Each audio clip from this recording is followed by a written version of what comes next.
अपना अहम दे के फिर भगवान के लिए कुर्बान हो जाओ। कुर्बान शरीर को क्या करते, अपने अहम को ही कुर्बान करो, अपना अहम दे डालो। वो तो हम नहीं दे सकते, वो तो पुराना हमारा साथी है। अहम पुराना साथी है तो क्या भगवान नया साथी है क्या? ये अहम तो हर शरीर में नया नया आता है और मरता है, रोता। हम चाहते हैं दो प्रकार के संकल्प होते हैं, एक महासंकल्प और एक तात्कालिक संकल्प। महासंकल्प ये होता है मनुष्य का कि मैं कभी दुखी न रहूं, सदा सुखी रहूं, ऐसी चीज पालूं कि फिर पतन न हो। ये मनुष्य की गहराई में महासंकल्प छुपा रहता है। इस महासंकल्प को साकार करने के लिए ही ध्यान, भजन, सत्संग, पूजन, धर्म, कर्म होता है। दूसरा होता है तात्कालिक संकल्प, कमा लिया, खा लिया, इधर गए उधर गए। तात्कालिक संकल्प में दो होता है, एक तो धर्म के अनुकूल तात्कालिक संकल्प पूरा करना, और दूसरा जो आए वो करना, जो आए वो खाना। जो धर्म के अनुकूल तात्कालिक संकल्प के अनुसार जीते हैं उनके महासंकल्प पूर्ति में मदद मिलती है। जो धर्म कर्म का आश्रय नहीं लेते और मन में आया ऐसे ही सोचते और ऐसे ही करते हैं तो उनके महासंकल्प जागते ही नहीं, पूरे भी नहीं होते। तो महासंकल्प की तरफ चलने की इच्छा तो होती है, चलो चलो सबको कहे, विरला पहुंचे कोई। माया कामिनी बीचे घाटी दो, या तो माया में धन बढ़ जाएगा, ईश्वर के रास्ते चलेगा, सफलता आएगी, धन बढ़ जाएगा, तो फिर बढ़ाने में, फैक्ट्रियां दुकान बढ़ाने में लग जाएगा, या तो फिर कामिनी स्त्री के विषय सुख में फंस जाएगा। ये स्त्री होगी तो पुरुष के विषय सुख में फंसेगी। अगर इन दो फसान से निकल जाते तो बाकी की और छोटी फसाने हैं। चलो चलो सबको कहे, विरला पहुंचे कोई, माया कामिनी बीचे घाटी दोई। माया तजना सहज है, सहज नारी का नेह, मान बड़ाई ईर्षा। ये तीन फिर रुकावटें आती।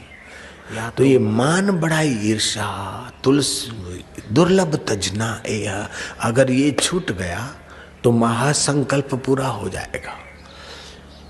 ब्रह्मज्ञानियों का महासंकल्प था तभी तो ब्रह्म ज्ञान हुआ। भगवान का महासंकल्प है तभी तो अपने भगवान स्वभाव को जानते। ऐसे अपना भी महासंकल्प पूरा होगा तो फिर सब दुखों से सदा के लिए निवृत्ति और परमानंद की प्राप्ति। चाहे फिर शरीर के साथ तुम्हारा कनेक्शन कट जाता है, टेलीफोन का अभी रोहतक वालों का कनेक्शन कट जाएगा, लेकिन तुम्हारा रोहतक वालों का और परमात्मा का कनेक्शन तो मौत भी नहीं काट सकती। उस सत्य को समझने का संकल्प महासंकल्प है।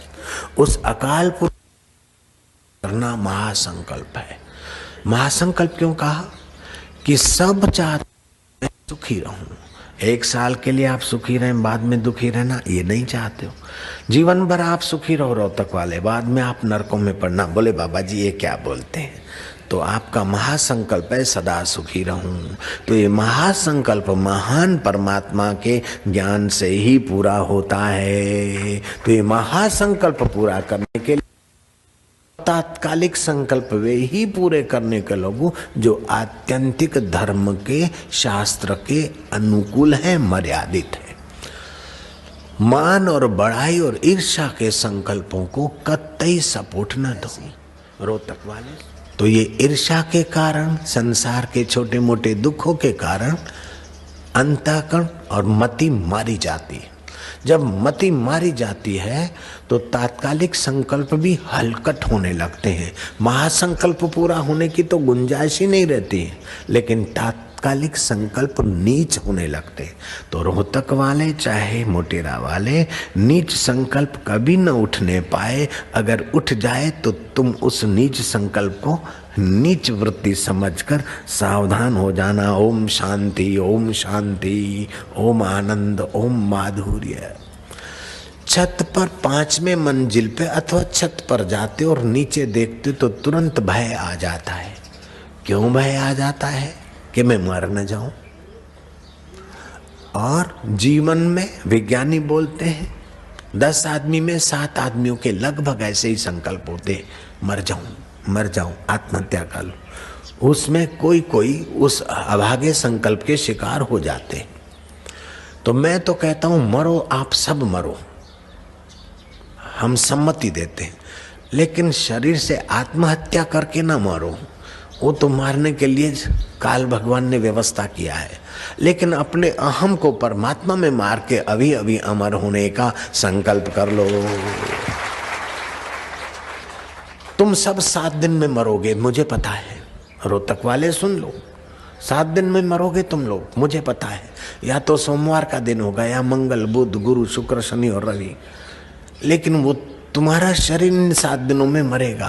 लेकिन शरीर 7 दिन में मरे परीक्षित का, उसके पहले परीक्षित ने महासंकल्प पूरा करने के लिए सुखदेव जी मुनि की कथा ऐसी सुनी कि बस परीक्षित जानने लग गए कि मरने वाला शरीर है, मैं अमर आत्मा सोहम स्वरूप अकाल पुरुष का अविभाज्य अंग हूँ। ये महासंकल्प उनका पूर्ण हो गया। पूर्ण गुरु कृपा मिली, पूर्ण गुरु का ज्ञान। तो महासंकल्प पूरा हो, इसलिए आप रोज संकल्प करें कि हमारे तात्कालिक संकल्प ऐसे बने कि महासंकल्प की पूर्ति हो। मान, बड़ाई और ईर्ष्या में कहीं खप तो नहीं जा रहे। ईर्ष्या से हृदय का रस और विवेक कहीं नष्ट तो नहीं हो रहा है। जेलसी से अथवा विकारों से हम कहीं नष्ट तो नहीं हो रहे। सावधानी, निगरानी, सतत सावधानी, सजाग रहे। एक बात। दूसरी बात, आपको जो हरिओम मंत्र के गुंजन की तरफ मैं ले जा रहा हूं, इसमें एक विलक्षण विशेषता है। भगवान के नाम सभी अच्छे हैं, लेकिन ये नाम गजब का है। हरिओम का गुंजन करते हो तो आपके फालतू संकल्प विकल्पों की भीड़ कम हो जाती है। और ध्यान के समय भी आप आंखें बंद करके ही बैठ जाओगे तो तुरंत ध्यान लग जाएगा, ये मत सोचना। ध्यान के समय भी हरिओम का गुंजन करो, फिर शांत हो जाओ, फिर मन इधर उधर भागेगा, फिर गुंजन करो, तो ये व्यर्थ के संकल्प हटाएगा जाएंगे। इसलिए रोज महासंकल्प को पोषण दो कि मुझे तो इसी जन्म में परमात्मा को पाना है, इसी जन्म में ब्रह्म ज्ञान पाना है, इसी जन्म में ईश्वर का दर्शन करना है, इसी जन्म में संसारी आकर्षणों से पार होकर सुख दुख में सम रहना है। इस महासंकल्प को दोहराओ तो अवान्तर संकल्प उसी प्रकार के होंगे। आत्म साक्षात्कार महासंकल्प है तो ये अवान्तर संकल्प यही होंगे।